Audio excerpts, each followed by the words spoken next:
सत्य को खोजने वाले आप सब साधकों को हमारा नमस्कार। सत्य के बारे में एक बात जान लेनी चाहिए कि सत्य है वही है, वो हम बदल नहीं सकते, अपनी कल्पना से उसे बांध नहीं सकते और इस मनुष्य स्थिति में हम उसे जान भी नहीं सकते। अगर हम उस सत्य को जानते होते तो वो एकमेव है, एब्सोल्यूट है। उसके बाद हम लोगों में इतना तनाव, इतना झगड़ा और इस कदर की नासमझी कभी ना थी। सब संतों ने, चाहे वो हिंदुस्तान में हो चाहे किसी और प्रदेश में हो, सब ने सत्य को जाना था और सब ने एक ही बात कही थी।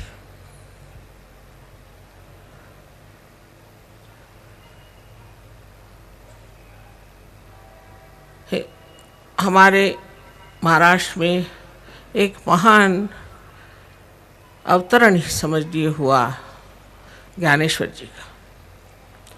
ज्ञानेश्वर जी ने 23 साल की उम्र में ज्ञानेश्वरी लिखी और इसके अलावा एक बहुत ही सुंदर किताब लिखी जो अमृतानुभव नाम के से प्रसिद्ध है। पहली परंपरा ऐसी चली आ रही थी कि एक गुरु का एक शिष्य, ऐसा नाथ पंथियों में था। एक तरफा भक्ति मार्ग था, दूसरी तरफा लोग या वेद वगैरह पढ़ते थे, पर जहाँ पर आत्मबोध की बात होती थी वो नाथपंथियों ने कार्य इस महाराष्ट्र में किया। जैसे मच्छिंद्र नाथ है, गोरखनाथ है। और उस वक्त यही परंपरा थी कि एक गुरु के एक ही शिष्य होने चाहिए। लेकिन 12वीं शताब्दी में ज्ञानेश्वर जी ने अपने परम पूज्य गुरु, उनके बड़े भाई थे, उनसे विनती की कि मुझे आप इसकी इजाज़त दे दीजिए कि मैं ये ज्ञान लोगों को बताऊं। सिर्फ बताऊंगा और नहीं, पर बताने दीजिए, क्योंकि गीता में भी कृष्ण ने नहीं लिखा है। सिर्फ उन्होंने ये बताया है कि आत्मबोध के बाद क्या स्थिति हो जाती है, कि मनुष्य स्थित प्रज्ञ हो जाता है, पर वो कौन सी शक्ति से होता है इसके बारे में कुछ नहीं बताया। इसलिए उन्होंने जब बहुत विनती की तो उनके गुरु ने उनको कहा, अच्छा ठीक है, आप लिख सकते हैं। तो 6वें अध्याय में उन्होंने लिखा कि कुंडलिनी के जागरण से ही आपको आत्मबोध हो सकता है। वैसे तो 6वीं शताब्दी में आदि शंकराचार्य और 14 वर्ष पहले मार्कंडेय आदि लोगों ने भी कुंडलिनी का वर्णन किया होता और कुंडलिनी के बारे में बहुत कुछ लिखा था। किंतु बाद में जो लोग धर्म के अधिकारी थे उन्होंने ये बात पसंद नहीं की। उन्होंने कहा कि ये 6वां अध्याय निषिद्ध है, इसको पढ़ने की ज़रूरत नहीं, क्योंकि कुंडलिनी के बारे में कोई जानता ही नहीं था। जो लोग आत्म साक्षात्कारी थे, पहुँचे हुए लोग थे, जो सद्गुरु थे, उन्होंने सब ने कुंडलिनी की बात की। अब हम लोगों को साइंस का चस्का पड़ गया, साइंस के सहारे हम लोग चल रहे हैं।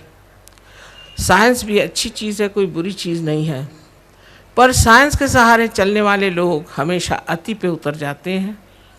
और इसीलिए जहाँ जहाँ साइंस बढ़ गया वहाँ वहाँ यही सोचा गया कि इससे कौन सा बॉम्ब बनाया जाए। कोई सी भी ऐसी अतिक्रम करने वाली क्रियाएं अगर घटित होती हैं तो सोच लेना चाहिए कि इसमें संतुलन नहीं, क्योंकि अतिक्रमण हो गया। इसलिए आज सारे संसार में एक प्रश्न खड़ा हुआ है कि आखिर हम लोग इस संसार में आए क्यों और किस लिए हमें ये मनुष्य जन्म मिला। इसका भी कोई अर्थ होता है कि बस हम मनुष्य हैं और इसके बाद कुछ भी नहीं आगे। ऐसा तो हो नहीं सकता।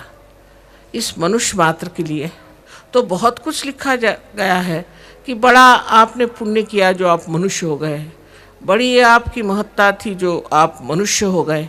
आखिर इस मनुष्य जाति का क्या विशेष रूप है, इसका क्या अर्थ है, ये जो हमारा मनुष्य जीवन है इसकी क्या कीमत है, इसको हमने आंका नहीं।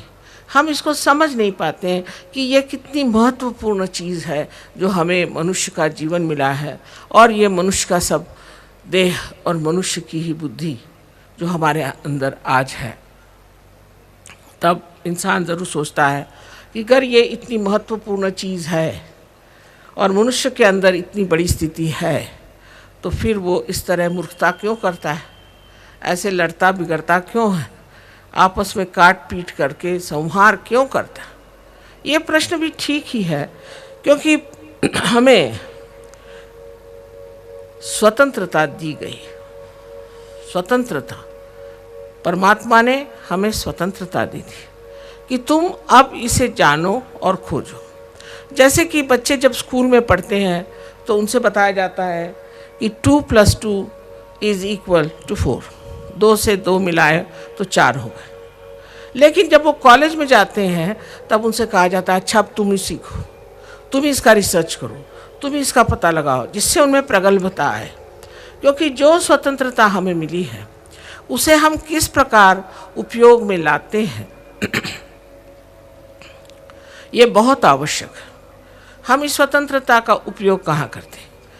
कोई काम करने लग जाए तो उसे अतिक्रमण में ले जाते हैं, कोई न चीज़ अतिशय में चली जाती है। कभी कभी हम अपना ही बहुत नुकसान करते हैं, कभी कभी हम दूसरों का बहुत नुकसान करते हैं। तो इसलिए तो मनुष्य जीवन बना नहीं। मनुष्य जीवन जिसलिए बना है वो एक अति सूक्ष्म बात है जिसे सबको समझ लेना चाहिए।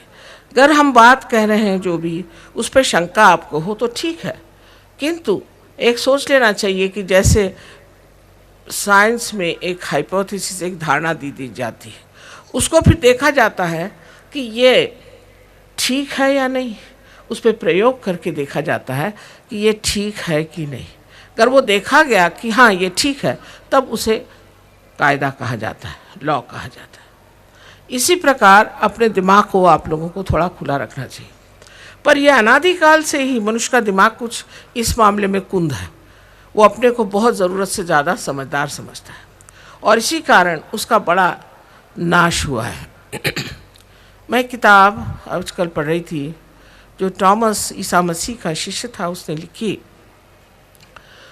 और उसने एक बड़े भारी बर्तन में बंद करके, सील करके और इजिप्ट में, हिंदुस्तान में आते वक्त गाड़ दिया। वो अब करीबन 50 साल पहले खोला गया और उसमें देखा गया कि क्या बातें लिखी गई हैं। उसने कहा कि ये बातें ग्नोस्टिक्स की हैं। ग्न शब्द जो है हम जानते हैं संस्कृत में या हिंदी में मतलब ज्ञान। ज्ञान जो कि किताबों से नहीं मिलता लेकिन जो अनुभव से मिलता है, जो अनुभव सिद्ध है, जो प्रमाण सिद्ध है, वो ज्ञान, इसकी बात उन्होंने की। किंतु उन्होंने गाड़ क्यों दिया? सोचने की बात है कि ऐसी सुंदर किताब उन्होंने गाड़ क्यों दी। क्योंकि उस वक्त के जो लोग धर्म के शासक थे उन्होंने ये कहा कि ये लोग तो झूठे हैं, इनके पास कोई नॉलेज नहीं है और कुछ भी नहीं है और ये सब झूठी बात कर रहे हैं, और इस तरह से उनको सताया गया। और जैसे अंग्रेज़ी में उसे कहते हैं हेरेटिक्स, उनको कहा कि ये हेरेटिक्स है और ब्लास्फेमी है, यानी परमात्मा का इसमें बदनामी है, और इस तरह से बातें करके और उन्होंने वो किताबें बिल्कुल पढ़ने से, सुनने से सबको मनाही कर दी। इसलिए टॉमस ने वो सब किताबों को लेकर के और गाड़ दिया। आज वो किताबें मिली हैं, उपलब्ध हैं, और उस किताबों से आप जान सकते हैं कि सहयोग की बात ही उन्होंने करी है। सारी बात सहयोग की करी है, और सहयोग जो है हमारे देश में अनादिकाल से ही चला है। सब्सक्राइब कीजिए कुंडलिनी जागरण को और प्रेस कीजिए बेल आइकन को, जिससे कि आपको मिल सके हमारी लेटेस्ट वीडियो सबसे पहले।